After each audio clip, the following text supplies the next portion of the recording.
Aliansi Demokrasi untuk Papua meluncurkan laporan investigasi perdagangan senjata api dan amunisi ilegal di tanah Papua yang diselenggarakan di kota Jayapura pada Jumat 1 Juli 2022. Dalam laporan itu terungkap mata rantai yang terdiri dari jaringan dan jalur perdagangan senjata api dan amunisi ilegal di tanah Papua. Dari yang peristiwa yang kami data ini kan kami menemukan 4 jaringan yang TNI Polri dengan masyarakat, jaringan di antara masyarakat sipil, tapi ini peristiwa mengambil barang pistol dari Filipina, jadi masyarakat sipil dan masyarakat sipil.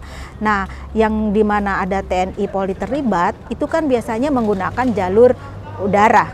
Nah, jalur udara itu tentu saja TNI kan punya akses itu ke bandara.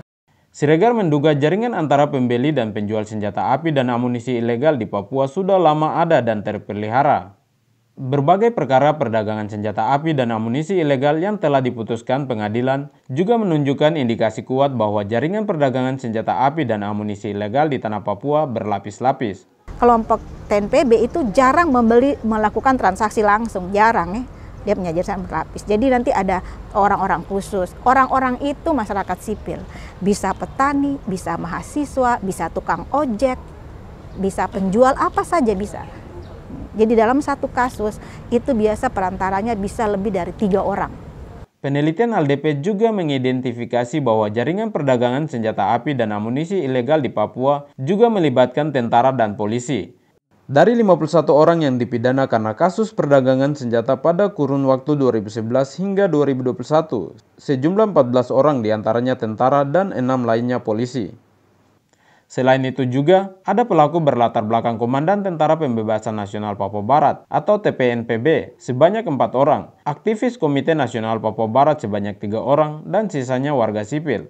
Kami data itu dari 2011 ke 2021, tapi sebenarnya tren itu meningkat 2018 lah ya, karena itu kita melihat banyak dana-dana, terutama dana desa.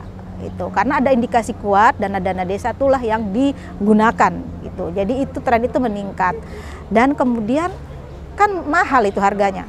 Bayangkan beli dari tangan pertama 90 juta, kemudian tangan terakhir membayarnya 330 juta. Ini nggak ada urusan soal NKRI harga mati, bukan. Ini soal uang kok, soal bisnis gitu kan. Jadi namun perkara perdagangan senjata api dan amunisi ilegal yang diputuskan pengadilan hanya menjangkau para pelaku di lapangan.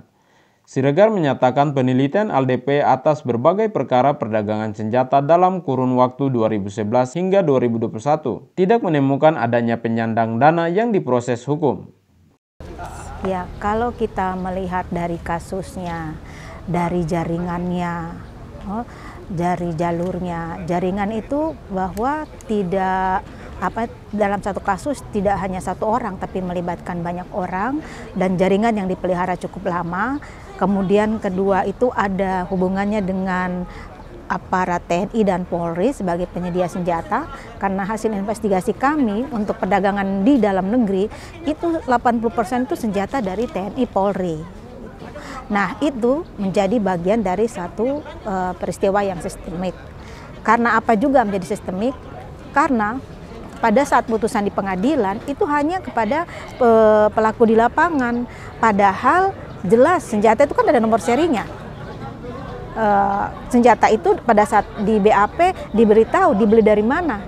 Terus kenapa tentara TNI yang terlibat tidak diusut? Kenapa nomor serinya nggak diusut? Kalau diusut kan ketahuan gitu. Dan kemudian itu kan terus meningkat. Keterlibatan aparat TNI terus saja ada gitu. Nah, dengan tidak tegasnya institusi menyelesaikan kasus itu, maka itu bisa dianggap sebagai institusi turut terlibat dan harus dimintai pertanggungjawaban. Pengawasan dari pemerintah pusat, terutama dari pihak internal TNI dan Polri untuk mengungkap jaringan perdagangan senjata api dan amunisi ilegal di tanah Papua, pemerintah perlu mengungkap pemasok atau penyedia utama, juga penyokong dana pembelian senjata ilegal. Kita lihat cara keluar dari, saya katakan dari gudang ini. Gudang, kemudian sampai ke masyarakat, sampai ke daerah konflik itu melibatkan banyak pihak. Dan dari sisi institusi seharusnya bertanggung jawab. Apalagi kita lihat misalnya dalam kasus Niel, Pendeta Niel Kogoya itu dari Brimob Kelapa II Jakarta. Nah, bagaimana sampai di Nabire? Ini kan lewat penerbangan, kemudian di bandara sampai tiba di Nabire, itu banyak pihak yang terlibat di dalamnya. Baru ini durasi waktu tadi saya katakan cukup lama, 2017 sampai 2020 baru kemudian tertangkap dengan angka transaksi yang cukup tinggi, ya, hampir 1 M lebih. Gitu. KWR meminta institusi TNI dan Polri tidak mereduksi menjadi perilaku oknum guna menghindari tanggung jawab institusi. KWR menegaskan selain komitmen institusi TNI dan Polri untuk mengurangi kasus perdagangan senjata dan amunisi ilegal, penegakan hukum harus tegas untuk mengurangi konflik di tanah Papua. Kita hindari dengan penggunaan kata oknum dengan ini isu yang sensitif, gitu.